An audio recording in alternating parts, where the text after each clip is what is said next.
Véritable traité d'alchimie spirituelle, les révélations que contiennent ces énigmatiques tablettes ne seront jamais accessibles aux lecteurs désinvoltes, qui approchent ces textes à la légère ou de manière condescendante. Car en effet, pour le profane ou le paresseux, elles seront sans intérêt. Ce qui peut être la meilleure façon d'en préserver les secrets. Ces tablettes confèrent un monde nouveau et inattendu à ceux qui feront l'effort de soulever les voiles des préjugés, des certitudes raisonneuses stériles et des convictions reposant sur des postulats non éprouvés. Bien entendu, il va sans dire que de nombreuses lectures sont nécessaires pour effleurer du bout des doigts l'essence de l'enseignement subtil que contiennent ces extraordinaires tablettes d'émeraude. Thoth, le dieu de la connaissance, de l'écriture et de la sagesse, en serait l'auteur, comme il serait l'auteur du Corpus Hermeticum, sous la signature que vous connaissez d'Hermès Trismégiste, ou encore auteur du fameux livre d'Enoch.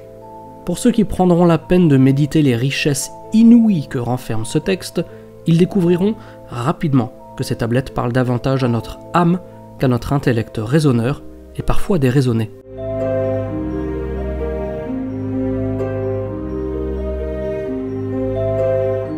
Moi, Thoth, l'Atlante, je donne librement aux enfants des hommes ma sagesse, mon savoir et mon pouvoir, afin qu'ils puissent à leur tour disposer de la sagesse et du pouvoir de transpercer le voile de la nuit grâce à la vigueur de la lumière.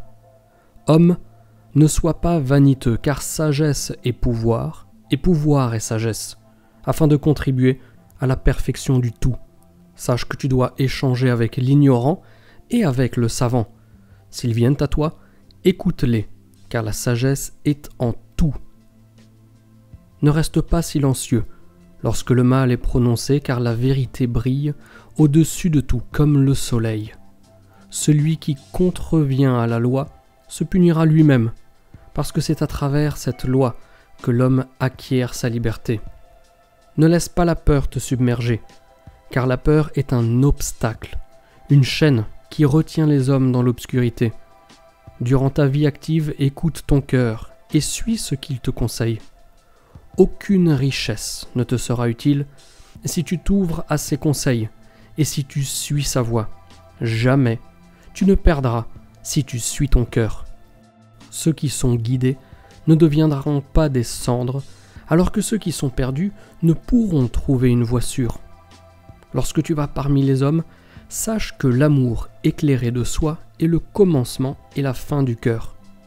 Si quelqu'un vient vers toi pour obtenir un conseil, laisse-le parler librement afin qu'il puisse exprimer sa véritable intention et réaliser ce que son cœur désire. S'il hésite à s'ouvrir, c'est qu'il perçoit que tu le juges mal.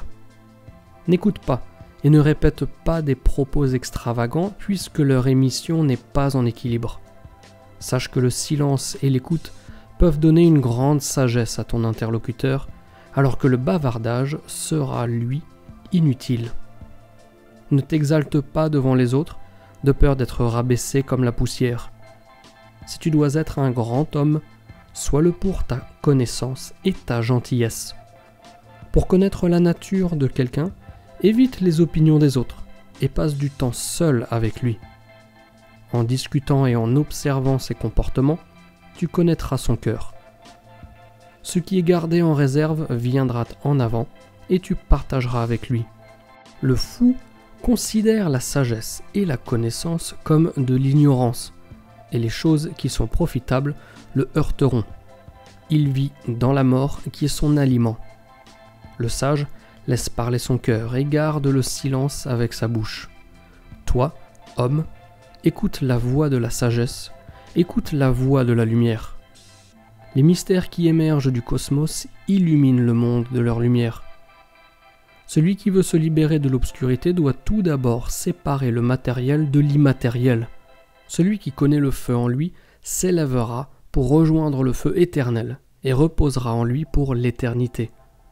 Le feu intérieur est la plus grande de toutes les forces, parce qu'il a su pénétrer la matière et toutes les choses de la terre. C'est lui qui surpasse toutes les choses. Sache que si la matière n'existait pas, il faudrait l'inventer. Pour se tenir debout, l'homme doit s'appuyer sur ce qui résiste. Ainsi, la terre doit résister à l'homme, sans quoi il ne pourrait exister. Tous les yeux ne voient pas la même chose. La forme et la couleur d'un même objet seront perçues différemment selon les yeux qui le regardent. De la même façon, le feu infini passe d'une couleur à l'autre et n'est jamais le même d'une journée à l'autre. Écoute la sagesse de Thoth. L'homme est un feu qui brûle et qui éclaire à travers la nuit. Ce feu n'est jamais assouvi, même recouvert du voile de l'obscurité et de la nuit. En regardant le cœur des hommes avec ma sagesse, j'ai vu qu'ils sont enchaînés. Libère ton feu de ces chaînes, ô mon frère, si tu ne veux pas qu'il soit englouti par l'ombre de la nuit. Sois attentif et écoute ma sagesse. Quand le nom et la forme cessent-ils ? Dans la conscience invisible et infinie, dans cette force radiante et brillante. La forme que l'homme constitue en clarifiant sa vision est un effet qui provient d'une cause. Pour un temps, l'homme est une étoile attachée à son corps, jusqu'au moment où elle se libère de ce poids. C'est alors qu'après un dernier moment suprême de lutte et d'effort, elle émerge dans une autre vie. Celui qui connaît l'origine de toutes les choses libère à jamais son étoile du royaume de la nuit. Rappelle-toi, ô homme, tout ce qui existe est simplement une autre forme de ce qui n'existe pas. Tout passe éternellement, d'une forme à une autre forme d'être, et tu n'es pas une exception. Apprécie cette loi, parce que tout est loi. Ne recherche pas ce qui est en dehors de cette loi, parce que ce ne sont que des illusions de tes sens. La plus grande illusion est de croire qu'il n'y a pas d'illusion. La sagesse vient à tous ses enfants lorsqu'ils viennent à la sagesse. Depuis des époques reculées, la lumière fut cachée. Éveille-toi, homme, et sois sage. J'ai voyagé au cœur des mystères profonds de la vie pour chercher ce qui avait été caché. Écoute maintenant ce que j'ai à te dire, ô homme, et sois sage. Très profondément, sous la croûte terrestre, dans les chambres de la mentie, j'ai vu des mystères qui sont dissimulés aux hommes. J'ai voyagé souvent dans ce passage caché à la recherche de la lumière qui est la vie des hommes. Là où les fleurs de vie sont toujours vivantes, j'ai sondé les cœurs et les secrets des hommes. J'ai vu que l'homme vit dans l'obscurité sans savoir que ce grand feu est caché en lui, dans la terre de son propre corps. C'est devant les seigneurs de la secrète Amanti que j'ai appris la sagesse, que je donne maintenant aux hommes. Ce sont les maîtres de la grande sagesse secrète qui provient du futur de la fin infinie. Je t'ai déjà révélé que les seigneurs de l'Amanti sont au nombre de 7.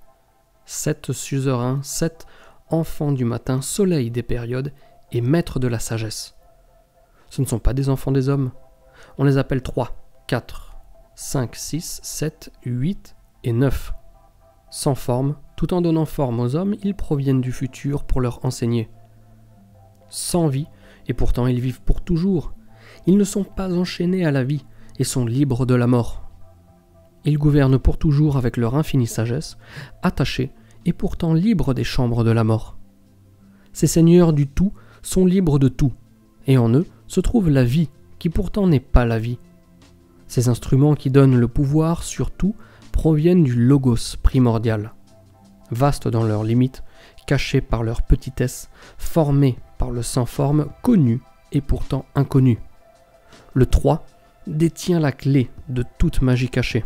C'est lui le créateur des chambres de la mort. Il déploie son pouvoir pour enfermer les âmes des hommes dans l'obscurité. C'est le régisseur de tout ce qui est négatif pour les enfants des hommes. Le 4 permet de se libérer du pouvoir du 3. C'est le seigneur de la vie pour les enfants des hommes. Son corps est de lumière et les flammes sont ses modes d'expression. C'est le libérateur des âmes des enfants des hommes. 5 est le maître, le seigneur de toute magie, la clé du verbe qui résonne parmi les hommes. 6 est le seigneur de la lumière, le sentier caché que suivent les âmes des hommes. 7 est le seigneur de l'immensité de l'espace et la clé des temps. 8 régule le progrès de ses étapes, il pèse et équilibre le voyage des hommes. 9 est le Père. Il prend forme et se transforme à partir du sans-forme. Médite sur ces symboles que je te donne. Ce sont les clés cachées aux hommes. Monte toujours plus haut, ô âme du matin.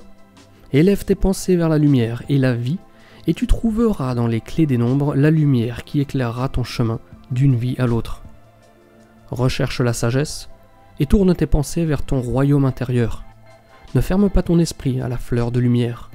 Développe une forme pensée pour chacun des nombres, ensuite fusionne cette pensée avec ton corps. Pense au nombre qui guide ta vie. Le sentier de celui qui possède la sagesse est toujours clair. Ouvre la porte du royaume de la lumière. Projette tes flammes comme le soleil du matin. Éloigne l'obscurité et vis dans la lumière du jour. Prends avec toi ces 7 clés et considère-les comme partie de ton être. Les 7 qui sont, mais qui ne sont pas ce qu'ils semblent. Ouvre-toi, homme, prends ma sagesse. Suis le sentier que j'ai ouvert pour toi, ô maître de la sagesse, soleil de la lumière du matin et de la vie pour les enfants des hommes.